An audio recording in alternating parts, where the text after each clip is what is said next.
This computer-controlled parking tower has 10 parking levels above the entry-exit level. Each level can park 50 cars. There are 6 entry-exit lanes.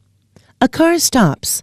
The driver takes a coded card with a detachable receipt and attaches the card to the side window for electronic identification. The electronic sign above assigns the driver to an available entry-exit enclosure. Parking levels are above. They may also be below ground or both above and below ground. A security shutter rolls up. The driver enters and follows instructions as well as directional arrows.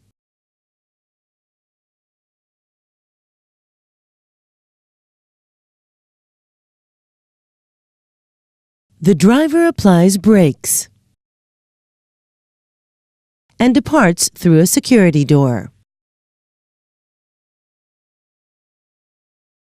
This view from above shows the car being rotated to face outward to facilitate departure later.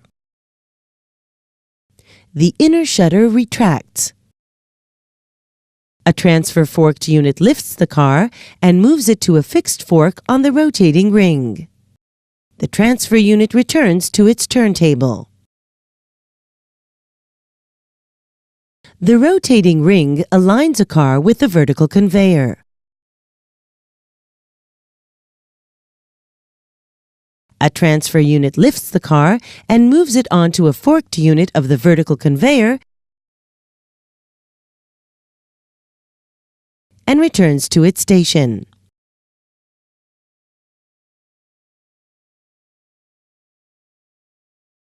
The chain drive rotates and conveys the car to an upper parking level.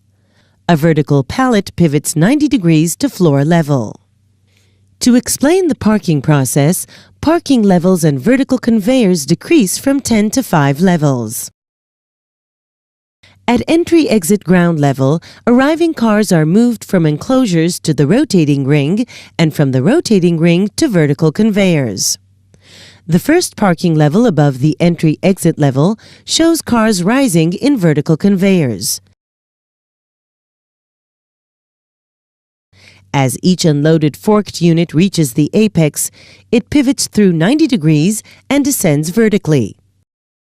There are parking bays on the rotating ring and outer stationary parking ring. A driver returns to retrieve his car and inserts the detachable receipt into a pay unit, which displays payment due by cash or credit card. A number on the returned receipt and the screen directs the driver to the enclosure where the car will be located. Departing cars are transferred from the stationary parking bays to the rotating ring and then to the forked units on the vertical conveyors.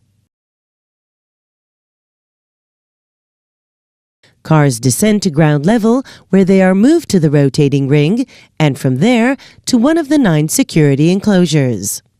The turntable rotates the car in the enclosure to align it with the exit. The driver enters the enclosure and starts the car. The departure shutter rolls up, the car's direction matches the traffic flow, and the driver is on his way. Square or rectangular linear systems replace the rotating ring with sliding platforms. Cars are transferred from security enclosures at entry-exit level to vertical conveyors, which lift or lower them to different levels and transfer them to sliding platforms and then to parking bays. This small system shows parking bays for 15 cars per level. A square system with 6 turntables and 3 vertical conveyors parks 44 cars on each parking level. Square or rectangular systems may be enclosed in reinforced concrete structural walls to become the core of an apartment or office building or a large public building.